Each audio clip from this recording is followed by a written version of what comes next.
भोलेनाथ की महिमा को कौन नहीं जानता। धार्मिक ग्रंथों में भी इसका उल्लेख मिलता है कि जब जब देवताओं और मनुष्यों ने शिव को पुकारा, वह उनके कष्टों को दूर करने के लिए दौड़े चले आते हैं। शिव पुराण में एक कथा यह भी मिलती है कि तीनों लोकों को दानवों से बचाने के लिए उन्होंने भगवान विष्णु के पुत्रों का भी नरसंहार किया था। आइए जानते हैं संपूर्ण कथा। शिव पुराण में कथा मिलती है कि अमृत मंथन के दौरान समुद्र से निकले अमृत को धारण करने के लिए देवताओं और दानवों के बीच भीषण युद्ध हुआ। इस पर विराम लगाने के लिए भगवान विष्णु मोहिनी का रूप लेकर पहुँचे। दानवों ने जब मोहिनी का इतना सुंदर रूप देखा तो वह उस पर मोहित हो उठे। मोहिनी का रूप बनाए हुए भगवान विष्णु ने दानवों को छल से अमृत का पान करने से अंततः रोक ही लिया।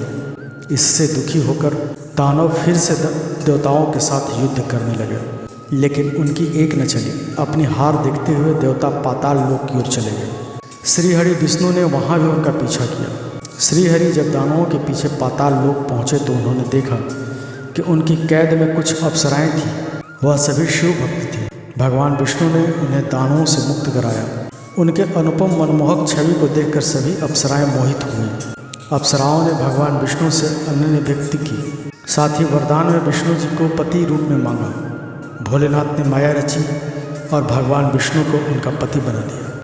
कथा मिलती है कि विवाह के बाद कुछ दिनों तक श्रीहरि पाताल लोक में ही रुके। शिव पुराण में उल्लेख मिलता है कि उन अप्सराओं ने शिव के पुत्रों का जन्म दिया, लेकिन सभी में दानवीय गुण थे।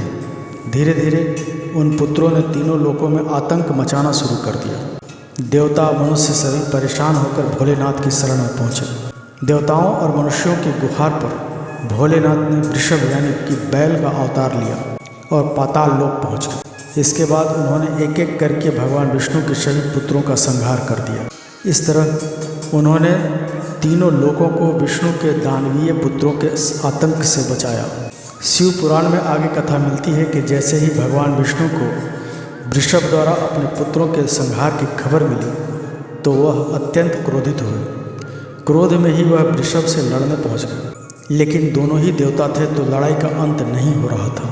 तब अप्सराओं ने भगवान शिव से विष्णु जी को उनके वरदान से मुक्त करने की प्रार्थना की। जैसे ही श्रीहरि अपने वास्तविक रूप में आए तो उन्हें संपूर्ण घटनाक्रम का बोध हुआ। इसके बाद उन्होंने शिव जी से अपने लोक जाने की आज्ञा मांगी और वापस विष्णु लोक लौट गए। तो मित्रों, आपको ये कहानी कैसी लगी कमेंट करके ज़रूर बताएं। वीडियो को लाइक कर दें, चैनल को सब्सक्राइब करके बेल आइकन दबाना न भूलें ताकि हमारे वीडियो से संबंधित नोटिफिकेशन आपको हमेशा मिलती रहे। धन्यवाद।